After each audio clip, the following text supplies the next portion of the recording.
Hello guys, welcome back to my new shorts. তো আজকে অনেক দিন পরে একটু বেরিয়েছি, আবার যাচ্ছি হালিশহর ক্রেস পার্কে। আগে যদিও জানতাম না, তো বেরিয়েছিলাম এমনি কোথায় যাওয়া যায় সেই উদ্দেশ্যে। তো আজকে দিনটা ভালোই কাটলো, গিয়ে দেখলাম পার্কটা খুব সুন্দর। আসলে আমি অনেক বছর আগে গিয়েছিলাম, একবার একবার না দুবার মতন। তখন আরও একটু মানে ছোট ছিলাম, মানে ছোট না ঠিক, টিনেজ এজ ছিল। তো বন্ধু বান্ধবের সাথে গেছিলাম, তো আবার অনেক দিন পর গিয়ে খুব ভালো লাগলো। ওখানে গিয়ে একজন পরিচিত মানুষের সাথে দেখা হয়ে গেল। তো আরেকটু এগিয়ে গেলাম, গিয়ে গঙ্গার হাওয়া খেলাম। গঙ্গার যে মনোরম দৃশ্য, একদম মানে পার্কটার সাথেই লাগানো। পার্কটাতে কোনো ফি লাগে না, বাট গাড়ি টাড়িকেও নিয়ে গেলে 10 টাকা কি 20 টাকা সামথিং এরকম নেয়।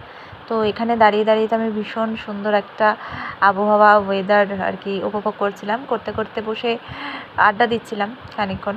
তো তারপরেই মনে হলো একটু মোমো খাবো।